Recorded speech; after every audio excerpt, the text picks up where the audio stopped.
ఈరోజు మనతో పాటు ఆదివాసీ పోరాట నాయకుడు, ఓపీజీఆర్, డిఎల్ఓ వ్యవస్థాపకులు, ప్రస్తుతం దండకారణ్య జనతా పార్టీ రథసారథి శ్రీ చెండా ఏలియా గారు ఉన్నారు. ఆయనతో ముచ్చటించి కొన్ని విషయాలను తెలుసుకుందాం. Good morning sir. Firstly congratulations, మీరు ఇప్పటికైనా రాజకీయాల్లోకి వచ్చినందుకు. ముందుగా మీ ఆరోగ్యం ఎలా ఉంది sir? Thank you. Now I am fine. నా ఆరోగ్యం అంతా కూడా బాగానే ఉంది. మొదటిగా మీకు ధన్యవాదాలు తెలియజేస్తున్నాను. అలాగే మీరు ప్రెస్ మీట్లో కానీ మీ ఇంటర్వ్యూస్లో కానీ చెప్పినప్పటికీ I just want ask again, ఎందుకని ఈ 6-10 వయసులో కూడా రాజకీయ ప్రవేశం? I mean what made you to give a political call? ఎందుకంటే నేడు రాజకీయాల్లో ఉన్నటువంటి వాళ్ళు, ఏ రాజకీయ నాయకులు కూడా నాకంటే వయసులో 2 పదులు దాటి ఉన్నటువంటి వాళ్ళే రాజకీయాల్లో ఉన్నారు. అది మొదటిది. రెండోది చెప్పుకోవాలి అనుకున్నప్పుడు, నేను నా ఉద్యమ చరిత్ర ఆదివాసుల పక్షాన అనేక ఉద్యమాలు చేశాను. దాదాపుగా 40 ఏళ్ళు నేను ఉద్యమాలు చేశాను. విద్యార్థి సంఘం దగ్గర నుండి కూడా నేను ఉద్యమాలు చేస్తూనే వస్తున్నాను. 1980లో గిరిజన విద్యార్థి సంఘాన్ని స్థాపించి విద్యార్థుల సమస్యలు, అలాగే ఆదివాసీ ప్రజల యొక్క సమస్యల మీద పోరాటం చేశాను. ఆ తర్వాత ఓపీజీఆర్ అనేటటువంటి ఒక ప్రజా సంఘాన్ని పెట్టి 82లో వాటిని పెట్టి, ఆ ప్రజా సంఘం ద్వారా ఆదివాసులకు ఉండేటటువంటి అనేక సమస్యల మీద, ఆదివాసుల చట్టాల పరిరక్షణ కొరకు పోరాటం చేశాను. ఆ సంఘాన్ని 1992లో నిషేధం విధించినప్పుడు నిషేధాన్ని కూడా ఎత్తివేయించటం జరిగింది. అయితే ఆ తర్వాత కాలంలో ఆదివాసులకు ఒక విశాలమైనటువంటి ఒక వేదిక ఉండాలి అనేటటువంటి ఉద్దేశంతో దండకారణ్య లిబరేషన్ ఆర్గనైజేషన్ని స్థాపించటం జరిగింది. ఈ దండకారణ్య లిబరేషన్ ఆర్గనైజేషన్ అనేటటువంటిది ఆదివాసీ ప్రాంతములో దాదాపుగా 3,05,040 చదరపు కిలోమీటర్ల విస్తీర్ణం కలిగినటువంటి దండకారణ్య భూభాగం. ఈ దండకారణ్య భూభాగానికి ఒక ప్రత్యేకమైనటువంటి స్వయం పాలనాధికారం కలిగినటువంటి రాష్ట్రం కావాలి అని ఒక విశాలమైనటువంటి దృక్పథముతో దండకారణ్య విమోచన సమితి డిఎల్ఓ దండకారణ్య లిబరేషన్ ఆర్గనైజేషన్ని స్థాపించటం జరిగింది. అయితే నేడు అనేక ఉద్యమాలు చేస్తున్నప్పటికీ ఉద్యమ నేపథ్యం ఉన్నటువంటి వాళ్ళు రాజకీయాల్లో లేకపోవటం వలన ప్రతి సమస్యకు కూడా ప్రజాస్వామ్యములో, పార్లమెంటరీ ప్రజాస్వామ్య విధానములో సమస్యలు పరిష్కరించబడుతుంది. అందుకనే పార్లమెంటరీ ప్రజాస్వామ్య పద్ధతిలో వెళ్ళాలి అనుకున్నప్పుడు ఒక రాజకీయ పార్టీ అవసరం. ఒక రాజకీయ పార్టీ అవసరము కనుకనే ఆదివాసుల కొరకు నేడు భారతదేశంలో రాజకీయ పార్టీ అనేటటువంటిది లేదు. ఉద్యమాలైతే ఉంది, ఉద్యమాలు కొనసాగుతుంది, ఉద్యమ సంఘాలు అనేకం ఉన్నాయి. కానీ పార్లమెంటరీ ప్రజాస్వామ్య పద్ధతిలో రాజకీయ పోరాటము చేసేటటువంటి ఒక జాతీయ రాజకీయ పార్టీ అవసరం. అందుకనే ఒక రాజకీయ పార్టీని స్థాపించటం జరిగింది. రాజకీయ పార్టీని స్థాపించటం కొరకు 6-10 వయసా, లేకపోతే 4 పదుల వయసా అనేటటువంటిది ఇక్కడ ప్రాముఖ్యమైనటువంటిది కాదు. ఆ రాజకీయ పార్టీ అవసరమా కాదా అన్నటువంటిదే ప్రాముఖ్యం. ఆంధ్రప్రదేశ్లో మీరు ఉదాహరణగా చెప్పాలనుకున్నప్పుడు, ఆంధ్రప్రదేశ్లో ఎన్టీ రామారావు 65 సంవత్సరాల వయసులో రాజకీయ పార్టీని పెట్టారు. ఆయన పెట్టి 9 నెలల్లో రాజ్యాధికారాన్ని చేజిక్కించుకున్నారు. చిరంజీవి 6 వయసు దాటిన తర్వాతనే ఆంధ్రప్రదేశ్లో ఒక రాజకీయ పార్టీని పెట్టారు. ఆయన అధికారంలోకి వచ్చారా లేదా తర్వాత సంగతి, కానీ ఒక రాజకీయ పార్టీ అవసరమని ఆయన అనుకున్నారు. ఈరోజు పవన్ కళ్యాణ్ ఉన్నారు, ఆయన కూడా ఇంచుమించుగా 6 వయసే, ఆయనేమి యంగేమి కాదు. అలాగే తెలంగాణలో కేసీఆర్ ఉన్నారు, కేసీఆర్ది దాదాపుగా 70 సంవత్సరాల వయసు. ఆ వయసులో కూడా ఆయన ఒక తెలంగాణ ఉద్యమాన్ని, ఒక మూమెంట్ను తీసుకొచ్చారు. టీఆర్ఎస్ అనేటటువంటి ఒక రాజకీయ పార్టీని పెట్టారు. 10 సంవత్సరాలు ఆయన అధికారంలో ఉన్నారు. ఈరోజు చంద్రబాబు నాయుడు గారి యొక్క వయసు దాదాపు 75 సంవత్సరాలు. చాలా చురుగ్గా ఆయన రాజకీయాలు ఈరోజు చేస్తున్నారు. నరేంద్ర మోడీ వయసు ఇంచుమించుగా 75 సంవత్సరాలే. ఆయన 2029 కూడా నేనే ప్రధానమంత్రి అనేటటువంటి ఒక ప్రణాళికతో ఆయన వెళ్తున్నారు. ఆయనకు వయసు ఎక్కడ అడ్డం వచ్చింది? వాళ్ళకెవరికి అడ్డు రానటువంటి వయస్సు. ఒక ఆదివాసిగా నేను ఒక రాజకీయ పార్టీ పెడితేనే వయసును గురించి ప్రశ్నించడం అనేటటువంటిది ఇది చాలా హాస్యాస్పదంగా ఉంది. ఇది నాకు నవ్వును పుట్టిస్తుంది. వెస్ట్రన్ కంట్రీస్లో నీకు 80 సంవత్సరాలు 90 సంవత్సరాలు వారి జీవితకాలం అంతా కూడా వారు రాజకీయాల్లో ఉండి ప్రజాసేవ చేస్తున్నటువంటి సందర్భాలని మనం చూస్తున్నాం. కనుక మీరు చరిత్రను తెలుసుకోవాలని నేను మీకు తెలియచేస్తూ ఈ ప్రశ్నకు నేను సమాధానంగా చెప్తున్నాను.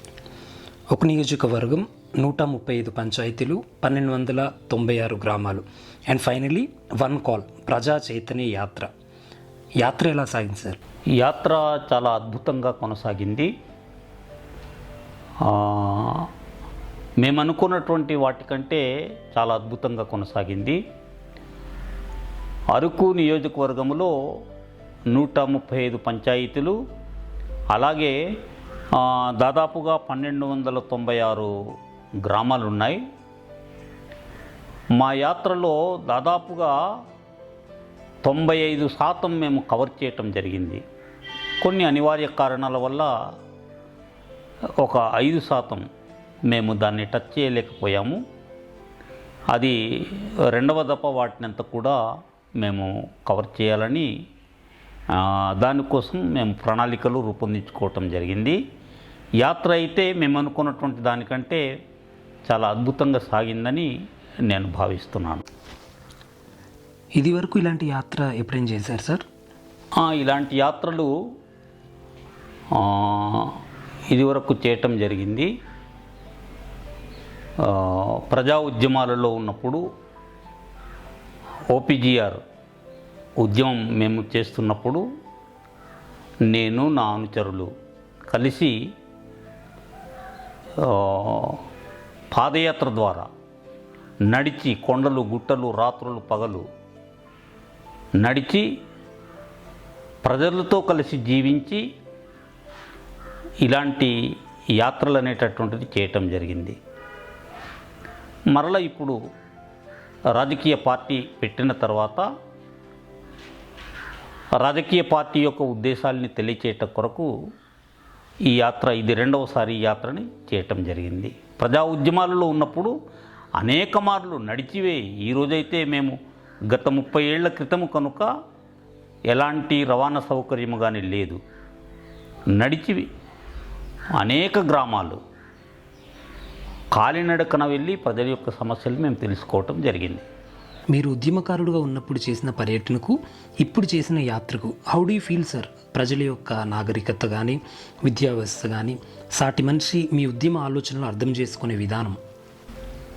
నాడు చేసినటువంటి యాత్రలకును నేడు చేస్తున్నటువంటి యాత్రలకి చాలా వ్యత్యాసం ఉంది. నాడు చేసినటువంటి యాత్రలు చెప్పాలి అనుకున్నప్పుడు, ఆ రోజుల్లో మేము ప్రజల యొద్దకు వెళ్ళినప్పుడు ప్రజలు చాలా నిష్కలంకంగా ఉన్నారు, చాలా మంచి స్వభావం కలిగినటువంటి వారుగా ఉన్నారు. అనేక సమస్యలతో వారు సతమతం అవుతూ ప్రజా ఉద్యమాలు చేసినటువంటి వాళ్ళుగా మేము వారి దగ్గరికి వెళ్ళినప్పుడు మమ్మల్ని ఆదరించారు, వారు భోజనం పెట్టారు, వాళ్ళ హక్కును చేర్చుకున్నారు. వారు ఉద్యమాల్ని ప్రోత్సహించేటటువంటి వారుగా ప్రజలున్నారు. అయితే అప్పటికిప్పటికీ ప్రజల్లో చాలా మార్పు కనబడుతూ ఉంది. ఏమిటి ఆ మార్పు అని మనం చూసినప్పుడు, ఈ విద్యావంతులైనటువంటి వారు, చదువుకున్నటువంటి వారు రాజకీయాల్లో ప్రవేశించి ప్రజల్ని విభజించేశారు. ఆదివాసులు అందరూ కలిసిమెలిసి ఉండాలి అనేటటువంటి భావన నుండి కులము, రాజకీయాలు, పార్టీలు ఇవన్నీ కూడా వారి యొక్క బ్రెయిన్లో విషబీజాల్ని నాటేసి ఉంది. అయితే ఇప్పటికీ కూడా కొంతమంది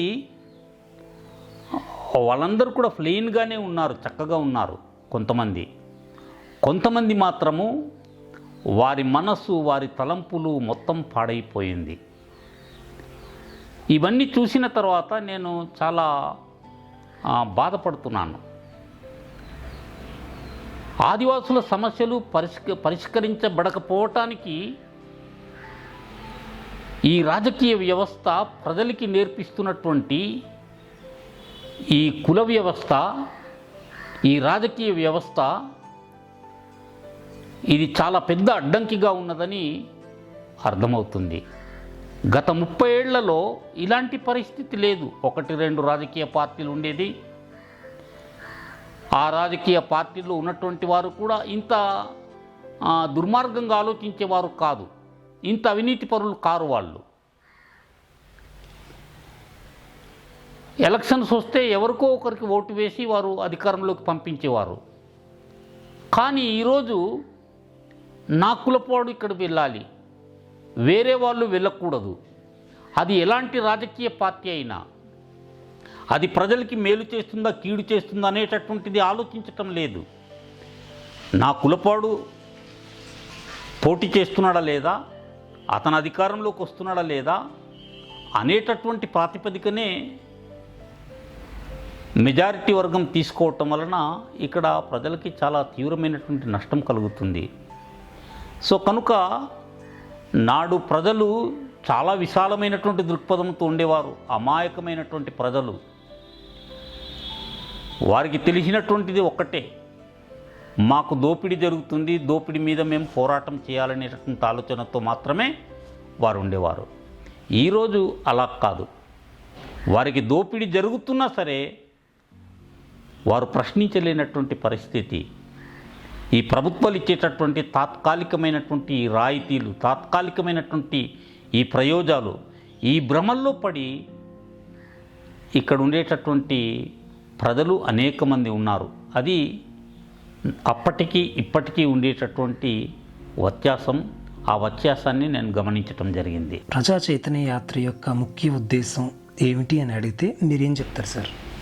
ముఖ్యంగా యాత్ర యొక్క ముఖ్య ఉద్దేశం ఏమిటి అంటే, మేము ఒక పార్టీని పెట్టడం జరిగింది. ఒక ఆదివాసీ జాతీయ పార్టీని మేము పెట్టడం జరిగింది.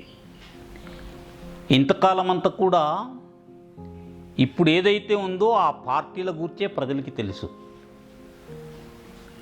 కనుక పార్టీ యొక్క అజెండాని, ఒక పార్టీ ఉన్నది అనేటటువంటిది ప్రజలకి తెలియచేయాలి, ప్రజలకి పరిచయం చేయాలి. మేము వెళ్ళి మా పార్టీ గురించి మేము చెప్తున్నప్పుడు వాళ్ళు ఇది బీజేపీ పార్టీ, డీజేపీ మా పార్టీ కానీ బీజేపీవా అని అడుగుతున్నారు. మేము వివరించి చెప్పవలసినటువంటి పరిస్థితి ఏర్పడుతుంది. అలాగే ఇంకా ఇప్పుడున్నటువంటి పార్టీల యొక్క పేర్లను వాళ్ళు చెప్తున్నారు. కనుక మరి పార్టీని ప్రజలకి పరిచయం చేయవలసినటువంటి అవసరం ఉంది కనుక మేము ఈ యాత్ర చేపట్టడం జరిగింది. అట్ ద సేమ్ టైం ప్రజల యొక్క సమస్యల్ని కూడా ఈ యాత్ర ద్వారా మేము తెలుసుకోవాలనేటటువంటి ఉద్దేశంతో మేము ముందుకు వెళ్ళటం జరిగింది. ఈ యాత్రలో మీ దృష్టికి వచ్చిన అంశాలు ఏంటి సార్? చాలా మంచి ప్రశ్న ఇది. ఈ యాత్రలో మాకు అనేక అంశాలు మా దృష్టికి వచ్చింది. మేము ఫిబ్రవరి 19వ తారీఖున ఒరిస్సా బోర్డర్ ముంచింగిపుట్టు మండలం నుండి మేము యాత్ర కొనసాగించాం. కొన్ని ప్రాంతాల్లో ప్రజలు చాలా భయాందోళనతో ఉన్నారు. ఎక్కడ చూసినా పోలీస్ క్యాంప్స్ ఉన్నాయి. పోలీస్ క్యాంప్స్ ఉండటం వలన ప్రజలు స్వేచ్ఛగా జీవించలేరు. వారి భావ ప్రకటన అక్కడ హరించబడుతుంది. ఈ పోలీస్ క్యాంపుల వలన ప్రజలకి నష్టం జరుగుతుందా లేదా అనేటటువంటిది ప్రక్కన పెడితే ఆటోమేటిక్గా అమాయకమైనటువంటి ప్రజలు ఇలాంటి వాతావరణాన్ని చూసినప్పుడు వాళ్ళు భయాందోళనకు గురి కాబడతారు. ఒరిస్సా బోర్డర్ మల్కన్గిరికి దగ్గరలో ఉన్నటువంటి బోర్డర్ గుంజివాడ, ముంచింగిపుట్టు ప్రాంతాల్లో, పెదబైలు ఆ ప్రాంతాల్లో ఆ బోర్డర్లో మేము వెళ్ళినప్పుడు అక్కడ ఫారెస్ట్లో పోలీస్ క్యాంప్స్ పెట్టుకొని ఉండటం అనేటటువంటిది మేము గమనించాం. మిలిటరీ ఆయుధాలు పట్టుకున్నటువంటి పోలీసులు మొత్తం అక్కడ సంచరిస్తున్నట్టుగా మేము గమనించటం జరిగింది. సో ఇది ప్రజలకి కొంత ఇబ్బందికరమైనటువంటి వాతావరణం అనేటటువంటిది మేము గమనించటం జరిగింది. అలాగే చూసుకున్నప్పుడు చాలామందికి ఉండడానికి నివాస గృహాలు లేవు. వాళ్ళు ఏదో చిన్న చిన్న కర్రలు వేసుకొని పెంకిటిల్లులో సగం కారిపోతున్నటువంటి గృహాల్లో వాళ్ళు ఉంటున్నారు. తర్వాత కనీస మౌలిక వసతులు లేవు, రహదారులు లేవు. రహదారులు పశువులు నడిచేటటువంటి ఈ ఆదివాసీ ప్రాంతంలో దాన్ని గోర్జీ అని అంటారు. ఆ గోర్జీల్ని తలపించే విధంగా ఈ రహదారులు ఉండటం అనేటటువంటిది గమనించాం. తర్వాత అక్కడక్కడ మేము రోడ్లు వేయిస్తున్నామని ప్రజలకి నమ్మబలకటం కొరకు ఈ ప్రభుత్వము, కాంట్రాక్టులు, ఈ అధికారులు వీరందరూ కుమ్మక్కై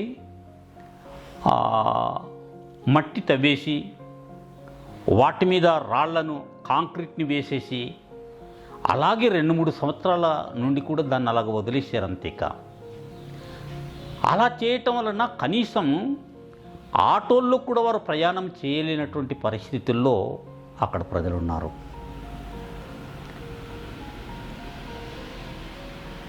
ఇంకా కొన్ని దగ్గర మనం చూసినప్పుడు మంచినీటి సౌకర్యం అనేటటువంటిది లేదు, త్రాగటానికి లేదు. ఎక్కడో మురికి నీళ్ళు, గడ్డల్లో నీరు, ఎక్కడో చిన్న చిన్న గుంటలు తీసుకొని అక్కడి నుంచి నీరుని తీసుకొని త్రాగటం అనేటటువంటి జరుగుతుంది. అంటే ఈ ప్రభుత్వాలు అక్కడ నివాసం ఉంటున్నటువంటి వారు మనుషులు అనేటటువంటిదైనా సరే వీరు గుర్తించలేనటువంటి పరిస్థితిలో ఉన్నారు. ఇక్కడ నివాసం ఉంటున్నటువంటి వాళ్ళు మనుషులు అని ప్రభుత్వం గుర్తిస్తే ఖచ్చితంగా వారికి కనీస మౌలిక వసతులు అంటే త్రాగటానికి మంచినీరు, ఇది కనీస మౌలిక వసతులు. అలాగే రహదారులు, మరి గర్భిణీ స్త్రీలు, వ్యాధిగ్రస్తులు వీళ్ళందరినీ కూడా కనీసం అంబులెన్స్ వెళ్ళడానికి అనుకూలంగా ఉండే విధంగా అయినా సరే రోడ్లు వేయవలసినటువంటి అవసరం ఉంది. అది లేకపోవటం చాలా బాధాకరం. అనేక ప్రాంతాల్లో పాఠశాలలు, విద్యార్థులు ఉన్నారు, ఉపాధ్యాయులు ఉన్నారు. పాఠశాలలు లేవు అక్కడ. ఆరు బయటన ఎక్కడో చెట్టు కిందనో, లేకపోతే ఆ గ్రామంలో ఉన్నటువంటి పెంకిటిల్లు క్రిందనో ఆ వరండాలో చదువు చెప్పటం అనేటటువంటిది మనం చూస్తున్నాం. మరి ప్రభుత్వం ఇన్ని పథకాలు చేస్తుంది, గడప గడపకని ప్రోగ్రామ్స్ పెడుతుంది. మరి వెళ్ళినప్పుడు అక్కడ సమస్యలు వీరి దృష్టికి వస్తుందా లేదా, వస్తే వాటిని ఎందుకు పరిష్కరించటం లేదు అనేటటువంటిది దండకారణ్య జనతా పార్టీ తరపున నేను ప్రశ్నిస్తున్నాను. సో కనుక అనేక సమస్యలు ఉన్నాయి. ఇంకా ముఖ్యమైనటువంటి సమస్య, ప్రజలకి పట్టి పీడిస్తున్నటువంటి సమస్య ఉపాధి లేకపోవటం. లక్షలాది మంది చదువుకున్నటువంటి వారికి ఉద్యోగాలు లేవు, ఉపాధి లేదు. ఉపాధి లేకుండా చక్కగా వాళ్ళ గ్రామాల్లో ఏదో ఆటలాడుకుంటున్నారు, ఏదో చిన్న చిన్న పనులు చేసుకొని వాళ్ళ జీవనం గడుపుతున్నారు. మరి ఉపాధి అనేటటువంటిది చాలా ప్రాముఖ్యమైనటువంటిది. ఇది మరి మా యాత్రలో మా దృష్టికి వచ్చినటువంటి ముఖ్యమైనటువంటి అంశాలు. మీ దృష్టికి వచ్చిన అంశాలపై బాధ్యత ఎవరు వహించాలి సార్? మరి democracy is the government of the people, by the people, for the people. అంటే ప్రజాస్వామ్యములో ప్రభుత్వము ప్రజల చేత, ప్రజల కొరకు, ప్రజలచే నియమించబడినటువంటి ప్రభుత్వం. అంటే ప్రతి సమస్యకు కూడా ప్రభుత్వమే బాధ్యత వహించాలి. ఎవరు బాధ్యత కాదు, ఓన్లీ ప్రభుత్వమే. మౌలిక వసతులు కల్పించవలసినటువంటి బాధ్యత ప్రభుత్వానిదే. రహదారులు వేయించవలసినటువంటి బాధ్యత ప్రభుత్వానిదే. శాంతి భద్రతల్ని చూడవలసిన బాధ్యత ప్రభుత్వానిదే. పాఠశాలలు నిర్మించవలసినటువంటి బాధ్యత ప్రభుత్వానిదే. త్రాగునీరు, సాగునీరు ఈ రెండు కూడా కల్పించవలసినటువంటి బాధ్యత ప్రభుత్వానిదే. ఎస్టీ సప్లాన్ నిధులు అనేటటువంటిది ఉన్నది. అలాగే ఎమ్మెల్యే, ఎంపీకి ఇచ్చేటటువంటి నిధులున్నాయి. వాటి ద్వారా ఈ అభివృద్ధి కార్యక్రమాలన్నీ కూడా చేయవచ్చు. కానీ ఈ ప్రభుత్వం ఎందుకు చేయటం లేదో మాకు అర్థం కావటం లేదు. మాకు వచ్చినటువంటి ప్రతి సమస్య ప్రభుత్వమే బాధ్యత వహించాలి. ప్రభుత్వమే వీటిని సాల్వ్ చేయవలసినటువంటి బాధ్యత ఉన్నదని నేను మీ ద్వారా తెలియచేస్తున్నాను. మీరు తెలుసుకున్న సమస్యలపై ప్రభుత్వానికి ఎలా అపీల్ చేయనున్నారు సార్? మేము తెలుసుకున్నటువంటి వాటి మీద, ప్రతి సమస్య మీద ప్రభుత్వానికి రిప్రజెంటేషన్స్ ద్వారా మొదటిగా తెలియచేస్తాము. తెలియచేసిన తర్వాత మరి మీడియా ద్వారా తెలియచేస్తాము. ఆ తర్వాత అప్పటికీ ప్రభుత్వము స్పందించి వాటిని పరిష్కరించకపోతే ఉద్యమం ద్వారా మేము ప్రభుత్వం మీద ఒత్తిడి చేసి ప్రజలకి న్యాయం జరిగే విధంగా మేము కృషి చేస్తామని ఈ సందర్భంగా తెలియజేస్తున్నాం. చెప్పండి sir, could you see any difference to make changes or improvements in Dandakaranya Janata parties manifesto? ఈ ప్రశ్నకు ముఖ్య కారణం, పేపర్ మీద పెన్ పెట్టినప్పుడు మన ఆలోచనలు ఒకలా ఉంటాయి, ప్రజల్లోకి వెళ్ళాక మారే అవకాశం ఉంటుంది. ఎస్, మీరు అన్నటువంటి వేసినటువంటి ప్రశ్న నిజమే. దండకారణ్య జనతా పార్టీ మేనిఫెస్టో తయారు చేసినప్పుడు మాకుండేటటువంటి అవగాహన మేరకు మేము తయారు చేయటం జరిగింది. ఫీల్డ్లోకి వెళ్ళిన తర్వాత మాకింకా అనేక అంశాలు మాకు ఎదురవటం జరిగింది. ఆ సమస్యలన్నింటినీ కూడా మేము క్రోడీకరించి మరలా మేనిఫెస్టోని తయారు చేయవలసి ఉంది. మేనిఫెస్టోని ఇంకా పగడ్బందీగా తయారు చేసి ప్రజలకి అనుకూలమైనటువంటిదిగాను, చేయదగినదై ఉండాలి, అనుకూలమైనటువంటిదై ఉండాలి. అవి చేసినప్పుడు అది ప్రజలకు ఉపయోగకరంగా ఉంటుంది. ఆ మేనిఫెస్టో ప్రజలకి అమలు చేసేటటువంటి మాకు కూడా పోరాటం చేసి అమలు చేయించేటటువంటి విధముగా అది ఉండాలి. సాధ్యాసాధ్యాల్ని పరిశీలించి మాత్రమే మేనిఫెస్టోలో ఈ అంశాల్ని పెట్టడం జరిగింది. మా యాత్రలో మాకు వచ్చినటువంటి ప్రతి అంశాన్ని కూడా మేము మరలా మేనిఫెస్టోలో పెట్టి రెండవసారి మేనిఫెస్టోని మేము విడుదల చేయడానికి మేము సిద్ధపడుతున్నాం. మీ యాత్రపై ప్రజల స్పందన ఎలా ఉంది సార్? చాలా అద్భుతంగా ఉంది. ప్రజలు మేము మా యాత్ర ద్వారా ఆ పంచాయతీలకు, ఆ గ్రామాలకి వెళ్తున్నప్పుడు సాంప్రదాయబద్ధంగా హారతులు పట్టి మమ్మల్ని ఆహ్వానించటం జరిగింది. అనేక చోట్ల మాకు వారు ఆతిథ్యం ఇచ్చారు, భోజనం పెట్టారు. వారు తిన్నటువంటిదే మేము కూడా తిన్నాము. వారికి ఉండేటటువంటి సమస్యల్ని మాతో పంచుకున్నారు. అంతేకాకుండా ఈ నూతనమైనటువంటి ఆదివాసీ రాజకీయ పార్టీకి యువకులు ఎక్కువగా ఆకర్షితులయ్యారు. యువకులు ఆకర్షితులై మమ్మల్ని పార్టీలో చేర్చుకోండి అని వారు ముందుకు రావటం జరిగింది. వారందరినీ కూడా మేము పార్టీలో చేర్చుకుంటున్నాము. వారందరూ కూడా పార్టీలో పనిచేయటానికి వారు సిద్ధంగా ఉన్నారు. చాలా అద్భుతంగా ఉంది. అంతేకాకుండా మా యాత్రని ఇప్పుడున్నటువంటి ఈ సోషల్ మీడియా ద్వారా చూసినటువంటి అనేక మంది కూడా మాకు శుభాకాంక్షలు తెలియజేస్తూ మాకు మోరల్ సపోర్టుగా కూడా వాళ్ళు నిలవటం జరిగింది. కనుక ఈ సందర్భంగా ప్రజలకి నేను చాలా ధన్యవాదాలు కూడా తెలియజేస్తూ ఉన్నాను. ఒకప్పుడు ఆదివాసుల కోసం మీరు ఉద్యమాలు చేశారు కదా, ఇప్పుడు రాజకీయాల్లోకి వచ్చారు. రాజకీయాల్లో నానాదివాసీస్ కూడా ఉంటారు. వారి పట్ల మీరు, మీ పార్టీ విధానం ఏంటి? ఒకప్పుడు ఆదివాసుల కోసం మేము పోరాటం చేశాము. ఇప్పుడు కూడా ఆదివాసుల కోసమే మేము పోరాటం చేస్తాం.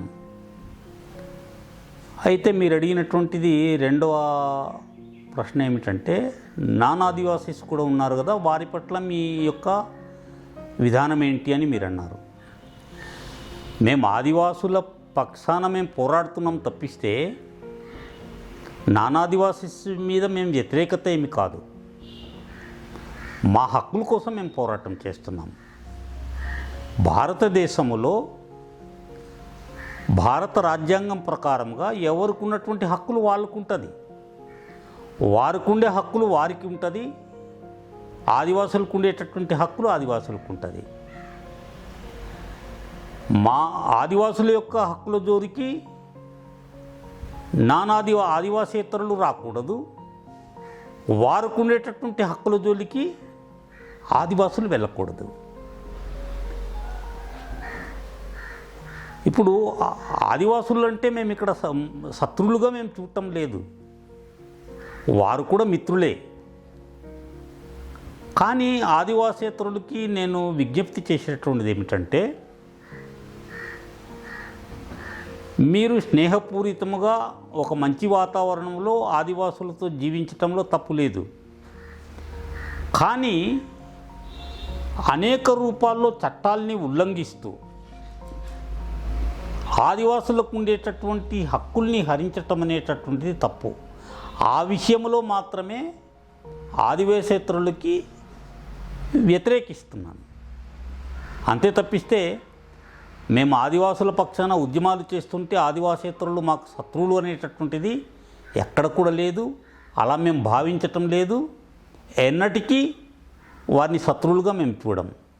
ఎప్పటి వరకు ఆదివాసుల హక్కుల జోలికి రానంత వరకు.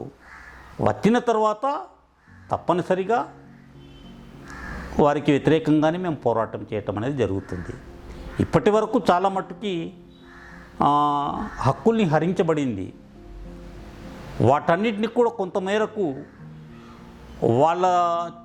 వాళ్ళ దగ్గర నుంచి వాటిని తీసుకోవటం జరిగింది. ఇంకా తీసుకోవాల్సి ఉంది. వారు సాధ్యమైనంత వరకు వారు కూడా ఒక విశాలమైనటువంటి ఒక మంచి దృక్పథంతో ఆలోచన చేసి ఆదివాసుల యొక్క హక్కుల జోలికి రాకుండా ఉంటే అది శ్రేయస్కరమని, ఆదివాసీ ప్రాంతమంతా కూడా ఒక మంచి ఆరోగ్యకరమైనటువంటి వాతావరణంలో ఉంటుందని నేను భావిస్తున్నాను. ఆదివాసీ ఇతర పార్టీలకు లేదా ఆ నాయకులకు ఏమైనా చెప్పాలనుకుంటున్నారా? తప్పనిసరిగా ఇతర రాజకీయ పార్టీల్లో ఉన్నటువంటి నా సోదరులు, వాళ్ళు నాకు మిత్రులే, వాళ్ళందరూ కూడా, వారు ఏ రాజకీయ పార్టీల్లో ఉన్నప్పటికీ వాళ్ళెవరు కూడా నాకు శత్రువులు కారు, వాళ్ళందరూ కూడా నాకు మిత్రులే. వారందరికీ కూడా నేను అప్పీల్ చేసేటటువంటిది ఏమిటంటే, మీరు ఇతర రాజకీయ పార్టీల్లో ఉన్నంత వరకు ఆదివాసీ ప్రజలకు ఎలాంటి మేలు జరగదు. కనుక ఆ రాజకీయ పార్టీల నుంచి మీరు బయటికి రావాలి. ఆ రాజకీయ పార్టీల సైద్ధాంతిక బానిసత్వం నుంచి బయటికి వచ్చి ఒక ఆదివాసీ రాజకీయ పార్టీలను ఏర్పాటు చేసుకోవాలి.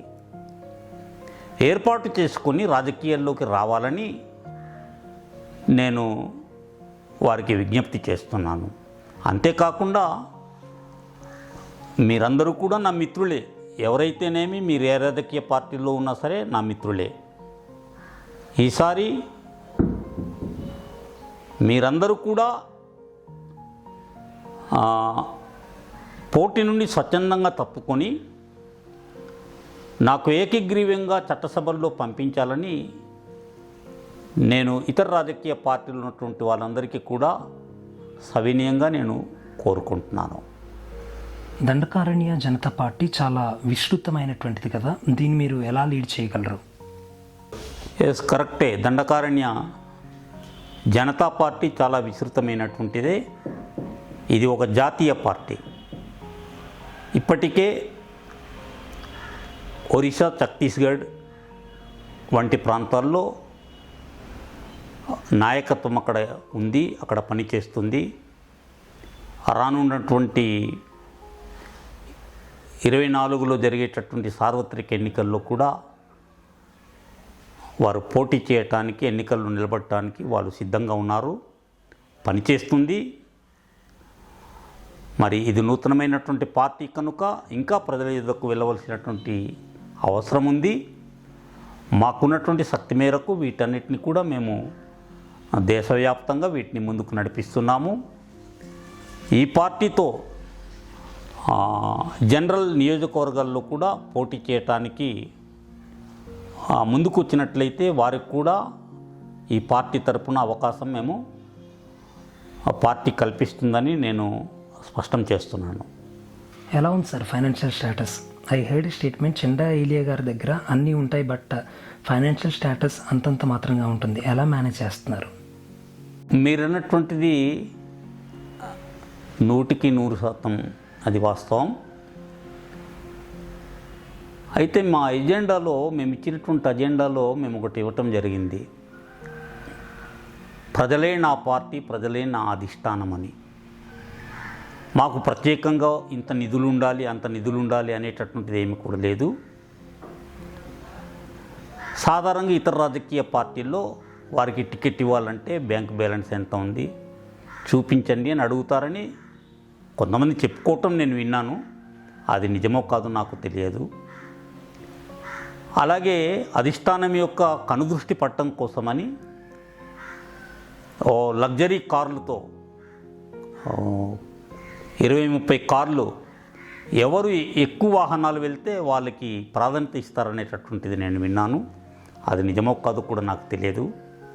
కానీ దండకారణ్య జనతా పార్టీ ఇది సామాన్యమైనటువంటి పార్టీ. మేము గతంలో ఉద్యమాలు ఎలా నడిపిస్తున్నామో ఈరోజు రాజకీయాల్లో కూడా అదే స్థాయిలో నడిపిస్తాము. మేము ప్రజలకి ఓట్ల కొరకు డబ్బులు ఇచ్చేటటువంటి ప్రశ్న ఉండదు. కేవలం ప్రచారం కొరకు కొద్దిపాటి ధనం అవసరం ఉంటుంది. ప్రజలే మమ్మల్ని ఆదుకుంటున్నారు. మేము చెప్తున్నాం, ప్రజల దగ్గరికి వెళ్ళిన తర్వాత ప్రజలు మాకు అండగా నిలబడతారు, ప్రజలే ఈ పార్టీని నడిపిస్తారనేటటువంటి నమ్మకంతో మేము ఉన్నాం. కనుక ఆర్థికపరమైనటువంటి సమస్య ఉన్నదని మేము భావించటం లేదు. చివరిగా మీ అభిమానులే కావచ్చు లేదా ఆదివాసీ ఇతర పార్టీ కార్యకర్తలే కావచ్చు, వారిలో తరచుగా వస్తున్న ఆలోచన ఆదివాసీ ఇతర పార్టీలో సీట్ కోసం ప్రయత్నించవలసింది, మీరు చేసిన ఉద్యమాలకు చాలా సులువుగా సీట్ వచ్చేది అని. అలాంటి వారి కోసం మీ సమాధానం? ఇప్పుడు మీరు అడిగినటువంటి ప్రశ్న నిజమే. చాలామంది మిత్రులు, చాలామంది శ్రేయోభిలాషులు ఈ సలహా కూడా ఇచ్చారు నాకు. కానీ అసలు ఇక్కడ ఉండేటటువంటి చట్టాలు హరించబడ్డానికి, ఆదివాసులు దోపిడీకి గురి కాబడ్డానికి ఇప్పుడు ఏదైతే ఉన్నదో ఆ రాజకీయ పార్టీలే ప్రధానమైనటువంటి కారణం. 1952 నుంచి లేదా అంతకుముందు 1947 నుండి కూడా ఇప్పటికీ 76 సంవత్సరాలు భారతదేశాన్ని పరిపాలిస్తున్నటువంటి వారు ఆదివాసుల్ని పక్కన పెట్టేశారు. వీళ్ళని రెండవ శ్రేణి పౌరులుగా వాళ్ళు చూస్తున్నారు. మరి ఇంత దారుణంగా ఆదివాసీ ప్రజల్ని మోసం చేసినటువంటి రాజకీయ పార్టీల్లో నేను కానీ లేకపోతే మా ఉద్యమాలు చేసినటువంటి వాళ్ళు కానీ చేరడం అంటే ఆదివాసుల్ని మోసం చేయటమే. అందుకే ఆ రాజకీయ పార్టీలో మేము వెలదలంచుకోలేదు. మా యాత్రలో ఇంకా మాకు అనేక విషయాలు ఈ మోసపూరితమైనటువంటి రాజకీయ పార్టీల కోసం మేము గ్రహించటం జరిగింది. ఒక ఉదాహరణ చెప్పాలంటే 18 సంవత్సరాల వయసు నిండినటువంటి ప్రతి పౌరునికి ఓటు హక్కు కల్పిస్తుంది. అదే 18 సంవత్సరాల వయసు నిండినటువంటి ఆ పౌరునికి ఉపాధి ఎందుకు కల్పించటం లేదు? ఇది చాలా హాస్యాస్పదంగా ఉంటుంది. అంతేకాకుండా ఇప్పుడున్నటువంటి ప్రభుత్వం ఏదైతే వైఎస్ఆర్ పార్టీ ప్రభుత్వం ఏదైతే ఉందో, గడప గడపకు ప్రభుత్వం అనేటటువంటి ఒక పథకాన్ని ఇటీవల, ఒక ప్రోగ్రాన్ని ఇటీవల పెట్టింది. అంటే నేను అనుకున్నాను, ఈ గడప గడపకి ప్రోగ్రాం పెట్టిన తర్వాత అక్కడ వెళ్ళి అక్కడ ఉండేటటువంటి సమస్యల్ని తెలుసుకొని అది పరిష్కరిస్తుంది అని నేను అనుకున్నాను. కానీ ఈరోజు మేము అక్కడికి వెళ్ళిన తర్వాత వాటికి భిన్నంగా ఉంది. అనేక సమస్యలు. అంటే వీరు కేవలము ప్రజాధనము వృధా చేస్తూ వీరి యొక్క ప్రచారము కొరకు ఈ గడప గడప అనేటటువంటి ఈ ప్రోగ్రాన్ని పెట్టుకొని వెళ్ళారు. కానీ ప్రజలకి మేలు చేయటానికి కాదు అనేటటువంటిది మాకు అర్థమైంది. నేను ఈ ప్రభుత్వానికే నేను నిందించటం లేదు. ఈ ప్రభుత్వం 5 సంవత్సరాలు పరిపాలించింది. గతంలో తెలుగుదేశం ప్రభుత్వము 14 ఏళ్ళు పరిపాలన చేసింది. ఈ 75 సంవత్సరాల్లో ఇంకా కాంగ్రెస్ పరిపాలన చేసింది. అంటే వీరందరూ కూడా ఆదివాసీ ప్రజలు అభివృద్ధి చెందకుండా ఉండటానికి వీరందరూ కూడా భాగస్వాములని నేను భావిస్తున్నాను. అలాంటప్పుడు ఈ పార్టీల్లో చేరటం అనేటటువంటిది అది అర్థం లేనటువంటి ప్రశ్న, అది మా ఆలోచనకు లేనటువంటి ప్రశ్న. కనుక ఈ రాజకీయ పార్టీలు ఎప్పుడు కూడా ఆదివాసుల్ని అభివృద్ధి చేయదు, ఆదివాసుల్ని మోసం చేస్తుంది, ఆదివాసీ హక్కుల్ని అది కాపాడదు. ఉదాహరణకు చెప్పాలనుకున్నప్పుడు జీవో నెంబర్ 3 ఆదివాసీ యువతకు అది ఆయువు లాంటిది. అలాంటి జీవో నెంబర్ 3ని 2020 ఏప్రిల్ మాసంలో సుప్రీంకోర్టు దాన్ని కొట్టేసింది. కొట్టేసినప్పుడు ఆంధ్రప్రదేశ్ ప్రభుత్వం నుంచి కనీసం ఒక రివ్యూ పిటిషన్ కూడా వేయలేదు. మరి ప్రభుత్వాలు ఎందుకు? ఒక జీవో ప్రభుత్వం ఇచ్చినప్పుడు ఆ ప్రభుత్వాన్ని న్యాయస్థానం రద్దు చేస్తున్నప్పుడు ఆ జీవోను కాపాడవలసినటువంటి బాధ్యత ప్రభుత్వానిదే. కానీ కనీసం సుప్రీంకోర్టులో రివ్యూ పిటిషన్ కూడా వేయకపోవటం అనేటటువంటిది ఈ ఆదివాసీ ప్రజల పట్ల ఈ రాజకీయ పార్టీలకు, ఈ ప్రభుత్వమే కాదు రాజకీయ పార్టీలు ఉంది కదా, గతంలో పరిపాలన చేసినటువంటి రాజకీయ పార్టీలు ఉన్నది, ప్రతిపక్ష నాయకులు ఉన్నారు, ఎమ్మెల్యేలు ఉన్నారు, ఎంపీలు ఉన్నారు, మాజీ ఎమ్మెల్యేలు ఉన్నారు, మాజీ ఎంపీలు ఉన్నారు. వీళ్ళెవరైనా సరే సుప్రీంకోర్టులో రివ్యూ పిటిషన్ వేయవచ్చు, కానీ వేయలేదు. అందుకే ఈ రాజకీయ పార్టీలు పై మెరుగులు తప్పిస్తే ఆదివాసుల యొక్క క్షేమం కోసం ఇది పనిచేస్తుంది అని చెప్పటానికి ఎలాంటి ఆధారాలు లేదు. కనుక ఆ రాజకీయ పార్టీలకు మేమెప్పుడూ దూరంగా ఉంటామని స్పష్టం చేస్తూ ఒక నూతనమైనటువంటి రాజకీయ పార్టీని మేము పెట్టుకోవటం జరిగింది. చివరిగా ప్రజలకు మీరిచ్చే సందేశం ఏమిటి సార్? ప్రజలకి మేము ఇచ్చేటటువంటి సందేశం ఏమిటంటే, ఇంతకాలం ఈ 75 సంవత్సరాల కాలంలో మీరు అనేక రాజకీయ పార్టీలను చూసి ఉన్నారు. ఎలక్షన్స్ వచ్చిందంటే వస్తారు, అనేక రకాలుగా మభ్యపెడతారు, ఓట్లు వేయించుకుంటున్నారు, అధికారంలోకి వెళ్తున్నారు.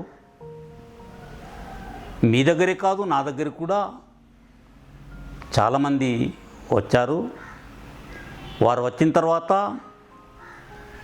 పాదాల మీద నమస్కారం పెడతారు.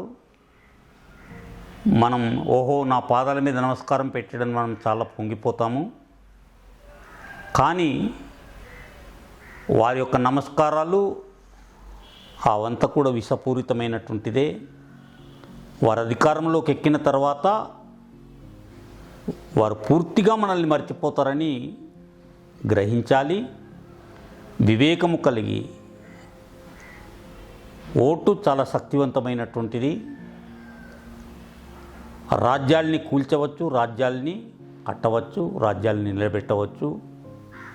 వివేకముతో మీకున్నటువంటి అతి శక్తివంతమైనటువంటి ఓటుని వినియోగించుకోండి. ప్రలోభాలకి మీరు లొంగవద్దని మీకందరికీ కూడా నేను సవినయంగా మనవి చేస్తున్నాను. థ్యాంక్ యూ సార్, మళ్ళీ కలుద్దాం. ఓకే, థ్యాంక్ యూ, ధన్యవాదాలు.